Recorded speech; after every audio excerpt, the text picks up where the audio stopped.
Good morning and welcome everyone who's watching to the 28th edition of the AutoTalk Mhm. Weekly Wrap.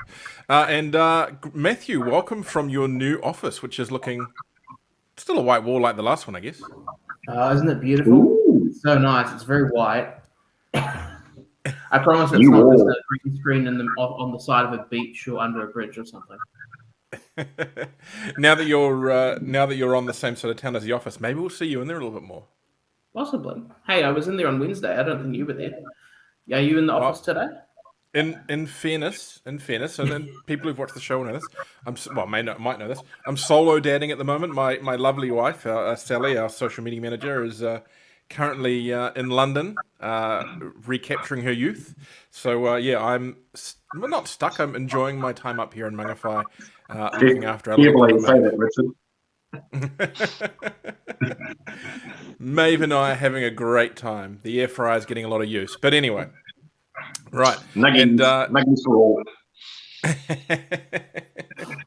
And how are you doing, Graham? How's the MX-5? You passed by on the weekend to my Mangawhai headquarters. So the MX-5 make it back to Auckland? Yeah, it did. So my 16-year-old son, obviously being 16, he's now got his learner's license about 40 nanoseconds the minute after he turned 16.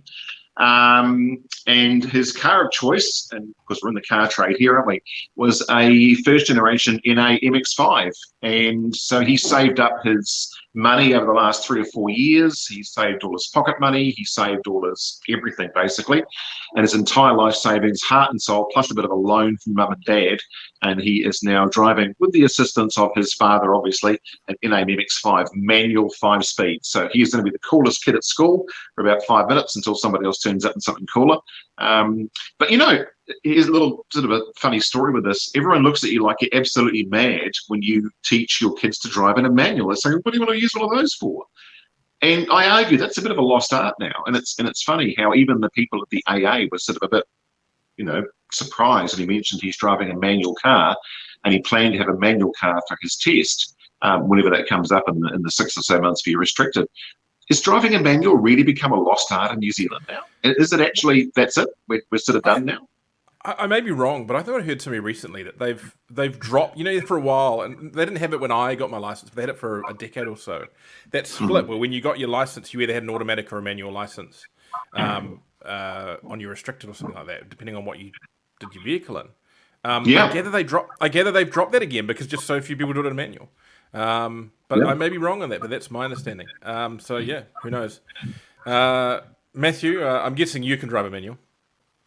Well, yeah, of course I can drive a manual. Jesus. I have taught a couple of people, well, not taught a couple of people how to drive, but offered a bit of guidance.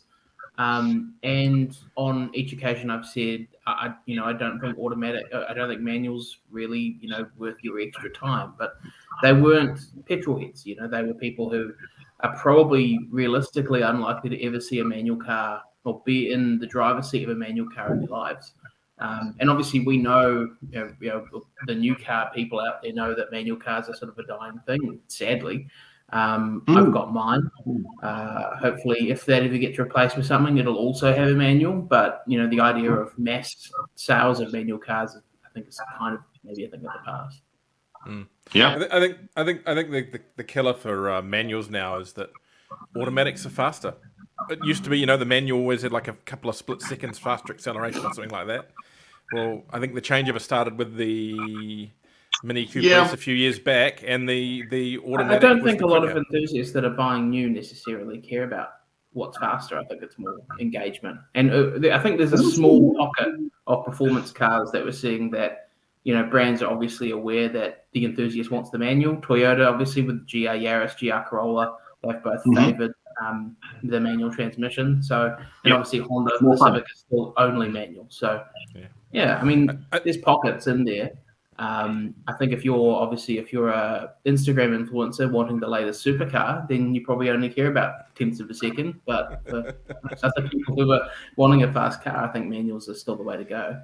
I think they were even bringing back a manual Supra, I believe. Yeah. Yes, they are. Yeah. So here, just to, again, before we wrap this up, my son has already learned how to. Well, he knew how to anyway on the farm, so he can double the clutch. and that nice little blip on the throttle between shifts on the downshifts. On the farm, on the truck, he's learned to float the gears. All the old timers there ask me what floating gears is. Well, if you don't know, there's no point explaining it, right? But he can float gears now. And I said to him, well, look, basically, if you get a manual, if you can learn in a manual and you can drive a manual, you can drive just about anything.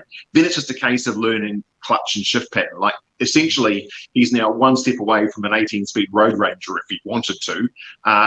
But it opens up all these opportunities that if you sit there and go, it's an auto, you are no use to anybody. So, it's not quite dead yet. Now, if he's a young man with an manual MX-5, hopefully he learns compression lockup. Because when I was a young student journalist in Porirua, Wellington, I was delivering pizzas for a living in my manual 120Y that I bought off the original owner. Nice. My friend's grandmother, complete with cross-ply tires, and I used to compression lock up, slide my way around town in that thing. It was awesome. Compression lockups in a rear-wheel drive car, a little rear-wheel drive car, also. You are not mentioning that to him. Thank you very much, Mr. Edwards. Just saying. They are a valid way of turning quickly into a car park. Anyway. I'm sure they are. Yeah. Let's get on to some actual news, because we're like 6.5 minutes in, and so far we're talking about MX-5s and compression lockups. The Model Y, Tesla Model Y, has beaten Utes to the top of the market. Tesla Model Y beat every other passenger car and commercial model in September, and was just 7 units short from beating the entire Toyota passenger car haul for the month. 6 of the top 10 passenger models have plug-in options, 4 of them full battery electric vehicles. The passenger market itself was down 10.7% on this time last year to a still healthy 10,600 units. Meanwhile, the total number of used car registrations remained steady in September 2022, according to preliminary data. There were 7,375 used vehicles registered in September, slightly fewer than the 7,440 units tallied in the previous corresponding month. Now, these month statistics, like the last month statistics, you can't compare them to last year. Just simply because you had the lockdowns. I know another magazine went out there being very bullish about, the market's doing this, the market's doing that. It means nothing, people. It means nothing. You got to hear what's on the ground. And Graham, what's on the ground? Nothing. It's pretty quiet. in a nutshell. Yeah. The arrivals are not looking good either. So, I mean... the arrivals are terrible. So 5,000 units are thereabouts for the month of September. That's pretty rotten for the used import trade. So if we've registered 7,500 units, we brought in 5,000, but there's a net deficit of 2,500 units on the ground. And we were already reasonably thin on stock anyway. And I don't hear any good news coming out of Japan for the month of October in terms of forward bookings either. So I think the industry is definitely staring at two things. First of all, there's a deficit of buyers out there, but more importantly, there's a deficit of stock, and it makes the whole argument about can you buy it in Japan right now? Well, at some point in time, you have to buy something because you're going to have nothing to sell. This only means one thing: price is going that way. I've been banging on about that for ages. We don't look, and I say we collectively as an industry. Nobody wants to put prices up. This is not like Briscoes or Farmers. We try and bring competition to the industry and competitive pricing, and this is new or used, but there's just no real alternative right now in the used marketplace. The pricing pressure in Japan in particular is just so strong that something has to give. And once that pool of cars in New Zealand that we all bought back in, April, March, thereabouts at a lower rate, once that runs out, and it is going to run out really quickly if it hasn't already, what do you replace it with? And I talk about this in my column, actually, this month in the magazine, if you so happen to read it, that one of the big issues facing the trade is actually supplier stock from Japan.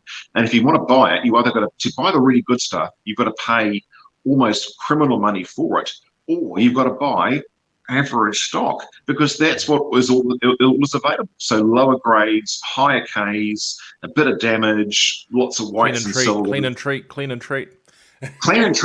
I mean, it couldn't come at a worse time, right? But it is a real problem. What do you do? Yeah. Matthew, the new cars are steady. They're still having the same issues. They can't land cars either, but seem to be able to sell what they can get. The Utes, the Model Ys knocked them off for this month. They're not exactly going away, are they?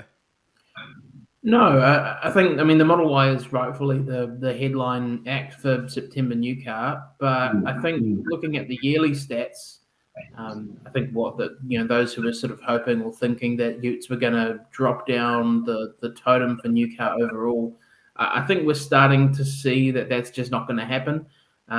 So far this year, up to September, the Hilux and the Ranger are neck and neck at the top of the sheets. They both had 7,000 registrations, and the Triton is fourth, even though we haven't really seen a big Triton month since March. And there's no dedicated EV in the top 10 for sales for the year. And I mean, we know why that is. That's mainly because Tesla and others like them have struggled for regular supply. If we were seeing a boatload of Teslas coming every month, I suspect that they would have been somewhere near the top. But I think Utes, I think it's fairly evident that they're here to stay, at least for now. That is, of course, until the clean car standard starts to hit things early next year. That's if they ever get there, because we are 3 weeks out from the start of the process and we still don't have regulation, but that's maybe something we'll talk about next week. Just a little quick one that people need to keep an eye on that may not come to front of mind immediately for business, but does have an impact in the longer run. The Reserve Bank has lifted the OCR for the fifth time in a row as part of the Reserve Bank's continual effort to try and mitigate the impacts of inflation. It has unveiled another hike to the official cash rate. It's lifted the OCR by 50 basis points, the fifth time it has done so in succession. This takes the OCR from 3% to 3.5%. That means, of course, mortgage rates go up again. People feel less wealthy or unwilling to borrow to buy cars. Yep. Bad. Do you know what it is? It's sentiment. When I say media sentiment, Richard always rolls his eyes. I don't have an anti-media take on this, but people are driven largely in terms of motor vehicle purchasing. A lot of it's driven by sentiment, by confidence, by feel-good factor. And if they see on the news and they read on the internet webs that things are not looking great for our economy, they hear about the mortgage rates, they talk to people about mortgage rates, they start to take a negative, or at least certainly a very conservative approach towards their big ticket spending. And it slows down in cars. Cars, we know, they're a combination of either a need purchase because your old car's broken or stuffed or crashed, or they're a desirable purchase where you just want to upgrade and have something nice in the driveway every 3 years. And economic activity like that. And the thought, even though you may still have your job and your job is secure and your house is secure and your mortgage is really manageable, it's just a sentiment that maybe you should just tighten your belt a little bit because you don't know what is around the horizon. It drives people's behaviour far more than we possibly imagine. Matthew, I'm hoping you've fixed. In terms of mortgage, I was thinking in terms of dog neutering stuff. It's very different. Not yet, maybe. We're not. I know what I mean. We're on a sort of a mix of fixed and floating, and it's. I get there are people out there who probably have pretty good mortgage dealios and schemes. I was actually just talking to someone else in the Auto Media Group office the other day who was on a fantastic scheme by comparison, which made me want to cry a little bit in the bathroom. But yeah, I mean, for people who are who've just bought a house, we've just bought a house. Who this sort of thing it's just sort of the latest thing. I know what my mortgage repayment is, and it's pretty big. It's big enough that considering going out buying a new car is or a used car at the moment is a pretty tough thing. And so I mean, in terms of the OCR, some of the experts and stuff have been saying that the peak, the expected peak, has been moved from 4% to 4.5%, and that's sort of a next year thing. So. From what I've read, it's mainly just a case of, the message they're wanting to put out there, I guess, is that this is about eating our greens while we can and doing it tough for a period in the hope that there's some sort of, greener pastures in a few months' time. Mm-hmm. Let's go on to some more positive news for the trade. Motor Trade Finance is celebrating a record year. MTF Finance has confirmed that it achieved a record volume of loans in the latest financial year. In a statement released today, the company boasted that it wrote up 606 million in loans and 761 million in outright receivables. Its loan and receivable outcomes were up 10% and 12% respectively year on year. Chief Executive Chris Lammers attributes much of the brand's growth to the launch of new innovations and a closer relationship with vehicle dealers. Quote, MTF Finance has been helping New Zealand for 52 years, and over that time has launched a number of innovations that have changed how vehicle finance worked. This is great news in that obviously MTF remains largely dealer owned. It's dealer originators own the company. But the money they're making goes back into largely dealer pockets, and even then, a lot of the money goes through their regional franchises, which are mostly owned by dealers as well. So this is just a great success, and I think it's been great to see a real rebirth in MTF over the last couple of years.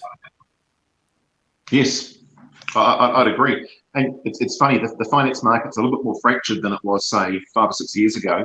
And MTF have probably capitalised on that, where dealers, I think, have been more prepared to shop around a wee bit and look at their service providers, whether it's financial products or warranty products or even from compliance to who paints your cars.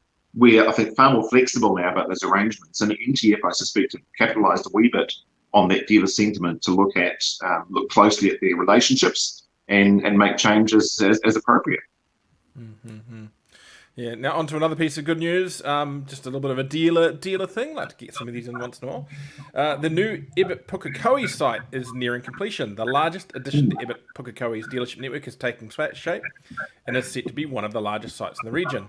Number 6 Svensson Road, Pukekohe, is set to be home to a new Ebit super site comprising 4 different brands.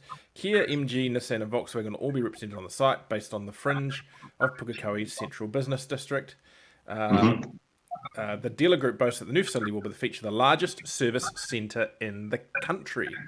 They currently have 2 sites in the city, in the satellite city, I guess. Ebit Pukekohe Nissan and Ebit Pukekohe Volkswagen and MG. Now, there's a couple of things here. Is that's a pretty bold move by a dealership, in times like this when things are a little stretched to build such a substantial site and invest in such a massive service centre. Interesting that it's I believe it's a Kia dealership that's the major part of it. I think there's other brands there as well. I'm not just trying to find that. But the other really interesting thing is Pukekohe has quietly kind of become in the last 5 or 6 years a real dealer hub. There's some substantial dealer investments out there. Look, the town is growing, but I also wonder if, as some of these companies find a bit of a squeeze on their land within Auckland itself, if maybe they're finding it better to try and attract some of that southern business out to Pukekohe rather than trying to spend money on space in Auckland. Graham, you've spent quite a lot of time out there. You grew up not too far away. Pukekohe is really on the go at the moment, isn't it? Well, actually, I call it more a renaissance. Pukekohe always used to be the hub of the automotive scene around. So I grew up near Waiuku. But don't forget what's around Pukekohe. You've got the whole Manukau Peninsula. You've got all the sort of the Ark Hotel flats. You've got Pukekohe, the Market Gardens. You've got the growth now in Patamahoe. You've got the growth around Karaka. You've got the growth around Pocono. You've got all the big developments down in Runciman, Drury, all the way down to Tuakau. It's this huge captive area of population. And going into Auckland doesn't necessarily make sense in terms of getting your car serviced if you can bring back local. Now, when I was growing up, it was there was Cooper and Kurds, where my father bought all his cars from, always Holdens or Vauxhalls, God bless them. But there were all the old school. There was a Mitsubishi dealer, there was the Holden dealer, there was the Subaru dealer, and they've all sort of petered off, I suppose, over the last 15, 20 years, and we're seeing them all flood back into that market. Maybe land. I don't know if land's any cheaper in Pukekohe these days. It is a really expensive place for property. I don't know if you had a look recently, but it is horrendous. It all comes down to location, and that is a perfect hub for a lot of different things. And there'll be more. From the south side of town where you are, Matthew, I mean, it almost would make sense to get your car serviced out in Pukekohe rather than bring it into town, I guess. Well, I guess it's sort of half in, half out, but the fact that I'm even, sort of questioning that idea probably shows the value of Pukekohe and how sort of deceptively central it is for a lot of people who aren't necessarily sort of smack bang in the middle of it. And I mean, you were talking about service, stuff, Graham. This new dealership that's coming in, it's got one of the largest service centres that I think Evitts has in any dealership. So they obviously know, that there's going to be a market for providing that service to people, instead of people going in all the way to Auckland or Hamilton or whatever. Well, I think they're claiming it's going to be the largest service centre in the country, which is it's a wealthy area. Claim. Yeah, it's a wealthy area. It's moneyed.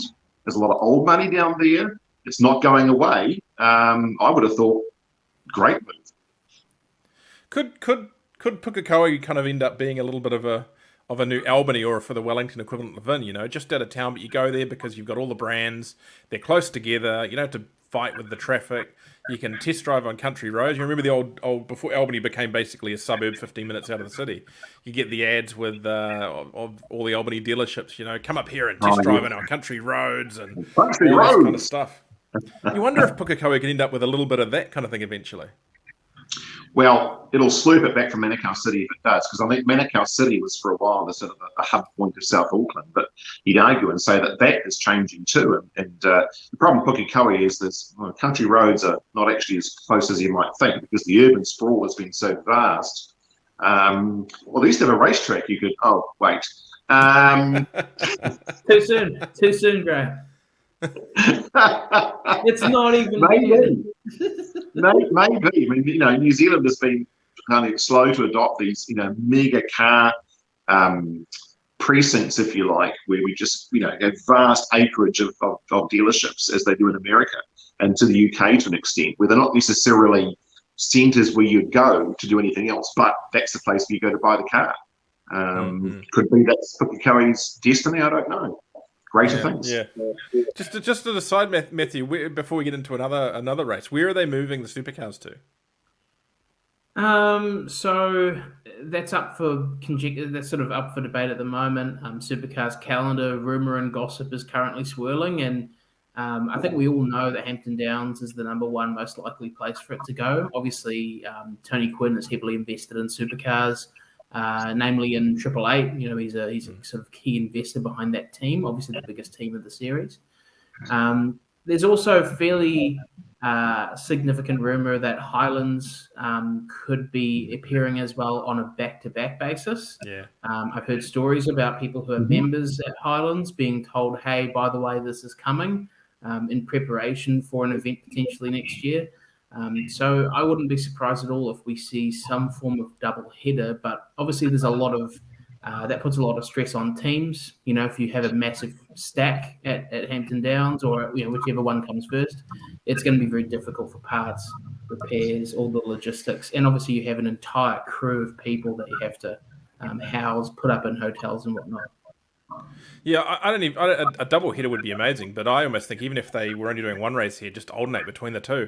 I mean, a lot of Australians come across for Pukekohe, and the Australians love that Queenstown area. I mean, it's just about cheaper for some of them to fly to Queenstown than it is to fly across their own country.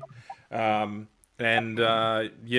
Highlands would just be such an amazing ad for New Zealand tourism and for people coming here to watch motorsport or to experience motorsport. I think that, can you imagine the images you'd get at a Highlands for a fairly serious international motor race? It's just beautiful down there, and it's a cool track to drive. It looks spectacular. No doubt, it's gorgeous. It's pretty. I'm not sure it produces great racing, Highlands, and I think there have been a few instances in the past where, particularly with the Highlands 101, which was, a sort of dual crown of event for New Zealand motorsport, where there were massive crowds the first year and then slightly less crowds the next year and then slightly less crowds the year after. I think that Highlands might struggle a little bit to sustain crowd. I think, the idea of it alternating actually probably makes a bit of sense, in the sense that, it sort of prevents it from becoming as stale as what it might be otherwise. Bring back a Wellington street race, I say. Yeah, I'm into that. So we'll finish this with a little bit of racing. Everyone's preparing for the weekend. Bathurst 2022 marks 50 years since Brock's first Holden win.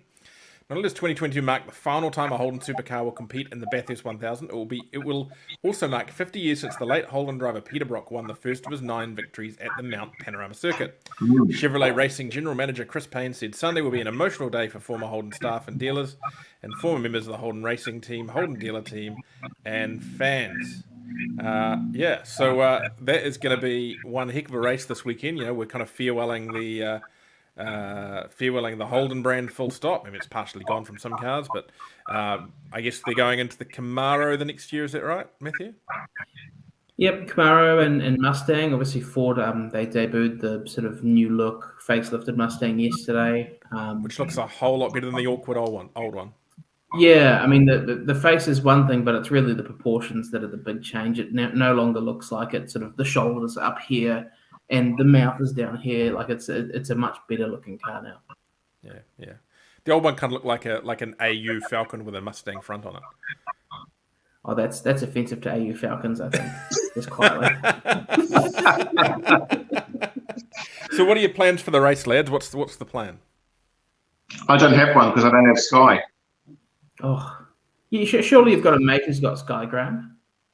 Well, I'm a bit like Richard. I'm actually daddy daycare this weekend, so I'm strictly housebound. And so unless someone can hook a brother up with a way of watching it without actually having Sky, talk to me later. No, I won't be watching it, which is a real shame because for me, I haven't paid a whole lot of attention to supercar racing for many years now. But there's something about sitting down with a bunch of mates every single year and watching Bathurst, and by the end of it being full of both junk food and beer. Those days are over for me, unfortunately. Never mind. Matthew? Oh, we've got some parents coming over, and it's a bit of a, I guess, an impromptu housewarming situation. So we'll have a bit of dinner going. The couch is going to see a lot of abuse, I think, throughout the day. But you're really, really excited. I think it's Holden versus Ford. I know that it's kind of a dead duck in terms of the actual new car industry, but I'm not quacked years ago. Yeah, but I'm not as sure that Camaro versus Mustang is going to have quite the same appeal. But I think supercars have done the hard yards in the last sort of 4 or 5 years, probably knowing what was coming, to emphasize team versus team, driver versus driver, and sort of convert some of the fans to, I guess, having a more sort of traditional motorsport, watching ability. There's people who are talking about the series in fairly negative terms at the moment, in terms of this is things aren't going well, whatever. But that's fairly cyclical. Every 5 years or so, there's the series is in turmoil according to certain people, and it just it soldiers on. And I think it's going to soldier on with this as well. Yeah. I do miss the days of my youth when you had like mixed types of cars on the track, and there was a little bit more variation and so on and so forth. I remember live watching the skyline sliding into the wall when I was a young lad. That was probably not. Remember that moment? I've still got it on videotape. There's my age. Now, here's a fun fact on Bathurst. Back in 1985, yes, I am that old, a good friend of mine and I at school in my 7th form year, we made about $300 running a book amongst the teachers at school on Bathurst, as you do, obviously. Who knew that teachers were just such big junkies? Don't go to your classmates, go straight to the staff room. And nobody picked. That was the year of the Jaguars, and no one picked the Jaguars. And we just cleaned up. We made about $300 out of it, because everyone thought, it'll be the Holdens, it'll win, it'll be the BMWs, or Johnson will come through. No one picked the Walkinshaw Jaguars to win. It was also the famous year where, I don't know, it was Armin Hahn or maybe Walkinshaw himself came into the pits in a steaming Jaguar. The Jaguar was finished. And the commentator runs up and says, what's happened to your car? What's wrong? He says, it's got an electrical problem. He said, what's happened? He said, one of the conrods coming to the outside of the block and it's knocked the dizzy off. He put a dead pan. Classic.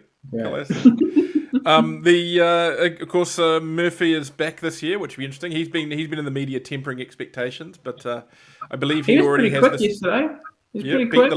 Beat the lap of the gods, but then I think the track's changed a bit and the technology's changed a bit since then. So, the car's way quicker than lap of the gods, but I thought it was more impressive that he was, I think, 18th for the session, which is pretty damn good for someone who hasn't driven one of these in 8 years. He was ahead of Tony D'Alberto, who's obviously one of the gun co-drivers at Shell, and a whole bunch of pretty fancy drivers. So long as they can keep that car straight, him and Richie Stanaway, I think who knows what they can achieve on Sunday. Yeah, and of course for a diehard F1 fan like me, it's finally one of the races this year we can watch at a normal time. Japanese Grand Prix can pretty much slide, provided there's no bad weather in Bathurst, which usually happens. You can hopefully just slide straight from Bathurst into F1. So yeah, it's a great weekend for motorsport fans. If you're stuck at the dealership, don't forget you can go and get a cheeky 1 week free trial of Sky Sport online and have it on in the showroom. Yep, just throwing that tip out there for you, Graham. Subscribe, cancel, cancel. Yeah. So yes, no worries at all. Now look, thank you everyone for joining us. Magazine will be out Monday. If we have the full schedule for AutoTalk Live and that, do get your tickets. I know a lot of people have spoken to us, they're getting them, they've been holding off and sorting out who's going. Do it now because you might miss out, and I don't want people to miss out. Yeah, we will talk even more about that next week. So you guys have a great day. Thank you so much, Graham McDonald out there at Croydon's in West Auckland, and Matthew Hansen somewhere in South Auckland. Catch you, mate. Yeah. Great weekend.